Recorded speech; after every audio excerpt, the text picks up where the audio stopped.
What about these? They were all taken with a Hasselblad camera. It's a name every photographer knows.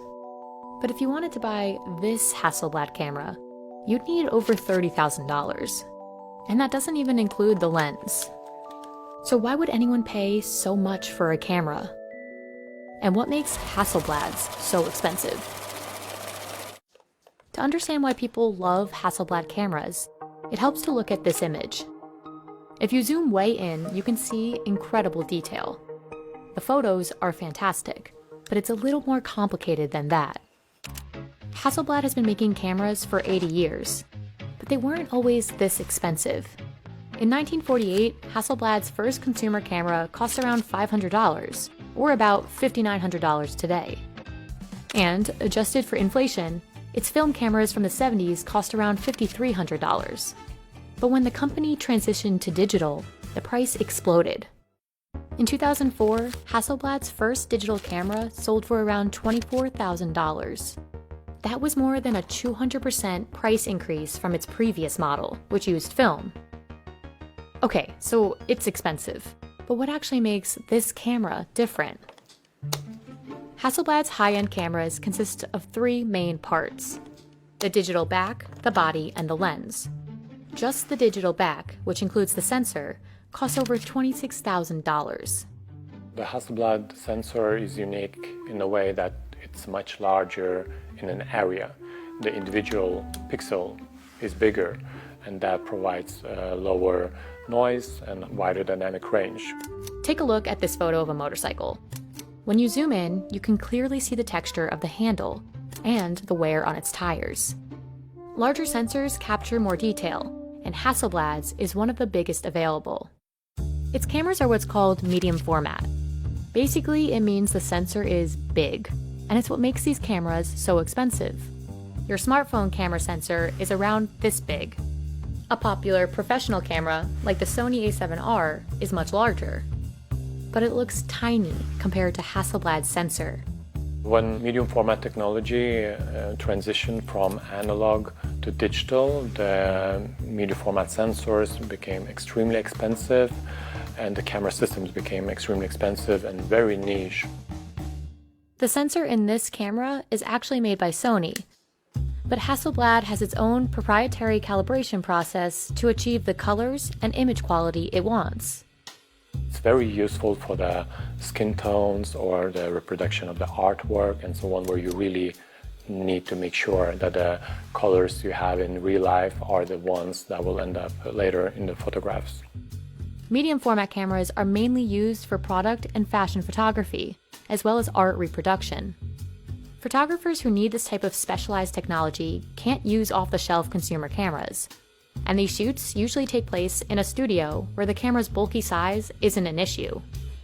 But there's another factor that makes Hasselblad cameras unique. Unlike other companies, Hasselblad doesn't mass-produce its cameras. It makes them in small batches assembled by hand. This is partly because Hasselblad doesn't make that many cameras. Hasselblad doesn't disclose exactly how many cameras it makes, but in 2018, The Verge reported that Hasselblad's yearly production was under 10,000 units. Other manufacturers like Canon produce millions of cameras each year. But this process also ensures that each camera meets Hasselblad's quality standards. Here in production we have people that works here for over 30 years, and for special tasks we have people that they just do that task, nobody else can do that. Hasselblad assembles its cameras here in Gothenburg, Sweden. Remember this old photo? Production today looks pretty similar. Its facility is more like a lab than an assembly line. Here, each component is tested, connected, and soldered. But learning how to adjust each part isn't easy. Assemblers rely on both precise instruments and the sound and feel of each component to know that it's working properly. My favorite part is the mirror assembly, this part. I know that's not working well because of the click. You have to work here maybe in assembling these parts, maybe months, until you're capable of making it right. When you charge $30,000 for a camera, quality control is a top priority. and assemblers take their job very seriously. The whole process requires a lot of patience. You will end up learning to be very careful while mounting these tiny parts. Otherwise, you will run into different issues afterward while testing the camera. Assemblers complete a camera in around 6 to 8 hours, but calibration can take up to a third of that time. What's unique about Hasselblad cameras is that each sensor is individually calibrated and tested to a single pixel level, which is very time-consuming and quite unlike in this industry. But pressure to deliver consumer-focused cameras has increased.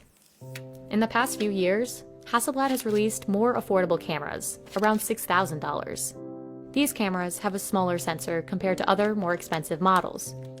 The competition in this price range is steep. Sony's latest Alpha 1 camera costs a bit more, but it can shoot 8K video and has super fast autofocus. And while the sensors on cheaper cameras aren't as large, those cameras pack more features that appeal to a wide range of photographers. Hasselblad says that it's working to introduce more entry-level, medium-format cameras, but that it will continue to support its high-end customers. And for many photographers who need uncompromising image quality, this Hasselblad continues to be worth the price.